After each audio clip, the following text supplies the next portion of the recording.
இருக்கிறதாவே சொல்லியிருக்காங்க. அதை நீங்க எப்படி பார்க்குறீங்க?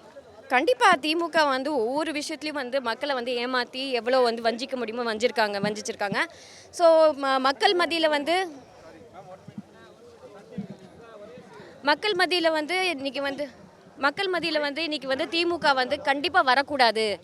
அந்த ஒரு குடும்பம் திருப்பி வந்துச்சுன்னா திருப்பி நம்மளை வந்து இதே நிலைமைக்கு ரொம்ப மோசமான நிலைமைக்கு தான் போயிடும். மொத்த தமிழ்நாடுமே வந்து அவங்க வந்து அந்த இந்த திமுக அந்த ஒரு குடும்பம் மட்டுமே அந்த தமிழ்நாடு முழுக்கவும் அவங்க கையில் எடுத்துக்கிட்டு அவங்க எந்த ஒரு இடமா இருக்கட்டும் சரி, ஒரு பொருளாக இருக்கட்டும் சரி, எதுவுமே நிரந்தரமாக வந்து மக்கள் மத்தியில் இருக்க முடிய மாட்டேங்குது. வரிகள் ஜாஸ்தி ஆயிடுச்சு, விலைவாசி உயர்ந்தாச்சு. அப்படி இருக்கும்போது எதுவுமே தமிழ்நாட்டுக்கு தமிழ் மக்களுக்கு எந்த பயனும் இல்லாத ஒரு ஆட்சியாக இன்னைக்கு திமுக இருக்குது. கண்டிப்பாக அனைத்து இந்திய அண்ணா திராவிட முன்னேற்ற கழகம் வரும்போது இந்த ஸ்டிக்கர் சும்மா இது வரைக்கும் செஞ்சது எல்லாமே வந்து அனைத்து இந்திய அண்ணா திராவிட முன்னேற்ற கழகம். அதான் எடப்பாடியார் அவர்களும் சொல்லியிருந்தாங்க. இந்த மாதிரி அத்திக்கிடவு அவினாஷி திட்டமாக இருக்கட்டும், இல்லை வந்து ரிங் ரோடு போடுறதா இருக்கட்டும், மேம்பாலம் போடுறதா இருக்கட்டும், எல்லா விஷயத்துலையும் வந்து அனைத்து இந்திய அண்ணா திராவிட முன்னேற்ற கழகம் வந்து நிறைய நன்மைகள் மக்களுக்கு செஞ்சுருக்காங்க. விவசாயிகளுக்கு நிறைய நன்மைகள் செஞ்சுருக்காங்க. அதே மாதிரி ஏழை எளிய மக்களுக்கு வந்து நிறைய நன்மைகள் செஞ்சுருக்காங்க. பெண்களுக்கு நிறைய நன்மைகள் செஞ்சுருக்காங்க. நிறைய திட்டங்கள் கொண்டு வந்திருக்காங்க. அப்படி இருக்கும்போது இவங்க வெறும் ஸ்டிக்கரை ஒட்டிக்கிட்டு அவங்க வந்து நம்ம வந்து செஞ்சோன்னா அது கூட அறகுறையா இன்னைக்கு அம்மா உணவகம் அது கூட ஒரு சரியாக பராமரிக்காம வச்சிருக்காங்க. அந்த அளவுக்கு மோசமான ஒரு ஆட்சி. அந்த ஒரு குடும்பம் நல்லா இருக்கு.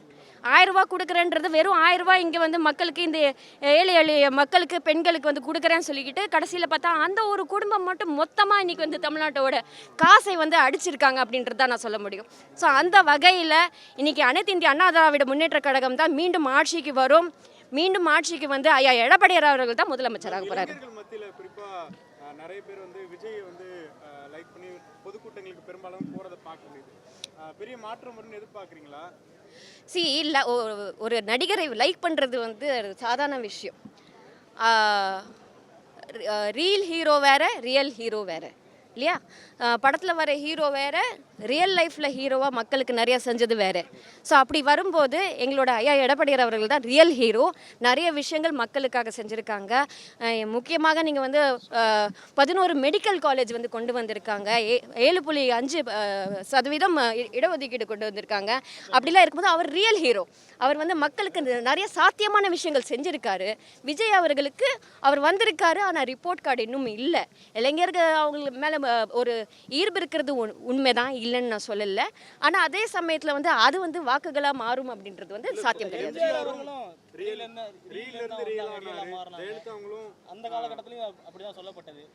ரீல் அப்படின்னு பார்த்தாச்சுன்னா உதயநிதியும் அப்படிதான், கருணாநிதி அவர்களும் அப்படிதான், அந்த குடும்பமுமே எல்லாமே ரீல்ல இருந்து தான் வெளியில் வந்திருக்காங்க. ஸோ அப்படி அது வந்து இல்லை. ஆனால் உண்மையான ஒரு தலைவர் வந்து சின்ன வயசுலேருந்தே அந்த தலைவரோட இது இருக்கணும். ஓகேங்களா? அது வந்து சும்மா வந்து நான் வந்தோடனே நான் தலைவர் ஆகிடுவேன் அப்படின்லாம் கிடையாது. படிப்படியாக வந்தாங்க. நீங்கள் இப்போ புரட்சி தலைவர் எம்ஜிஆர் அவர்களை பார்த்துக்கோங்க, அவர் படிப்படியாக வந்தார். புரட்சி தலைவி அம்மா எடுத்துக்கோங்க, படிப்படியாக வந்தார். வந்த உடனே நான் தலைவி அப்படின்லாம் யாருமே சொல்லலை. அவங்களும் கஷ்டப்பட்டு அவங்க வந்திருக்காங்க. அந்த தலைமை தன்மைக்கு வந்து அவங்க தான் வந்து சாத்தியம், அவங்க தான் கரெக்டுன்னு போது மக்கள் தேர்ந்தெடுத்தாங்க. ஓகேங்களா? நானா தலைவர், நான் தான் சிஎம் அப்படின்னு சொல்லிக்கிட்டு வரல. அது இப்போ வந்து இந்த காலத்து ஜென்ரேஷன் பசங்க அது புரிஞ்சுக்கணும். அவர் வந்த உடனே நானே தலைவர்னு அவர் கட்சி ஆரம்பித்து அவரே சொல்லிக்கிட்டாரு. ஸோ அது வந்து அந்த தலைமை தன்மையோட வழி வந்து அவருக்கு இன்னும் அந்த விஷயம் தெரியாது. அந்த நிர்வாகம் விஷயம் அவருக்கு இன்னும் தெரியுமான்றது தெரியாது. இன்னும் நிறைய இருக்குது. ஏன்னா நிறைய இந்த அரசியலில் கற்றுக்கிறது நிறைய இருக்குது. இது சாதாரண ஒரு சேவை கிடையாது.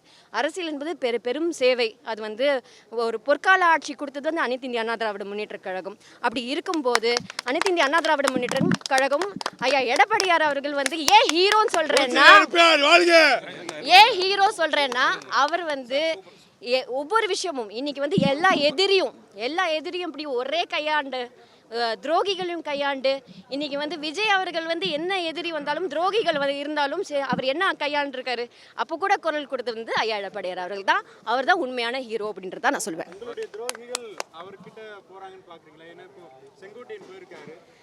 நாங்கள் அவங்கள பற்றி கவலைப்படுறது இல்லை. அவங்களோட பாதையை அவங்க வந்து தேர்ந்தெடுத்துட்டு போயாச்சு. அவங்க எங்கே போனாலும் அவங்க ஜனநாயக நாடு.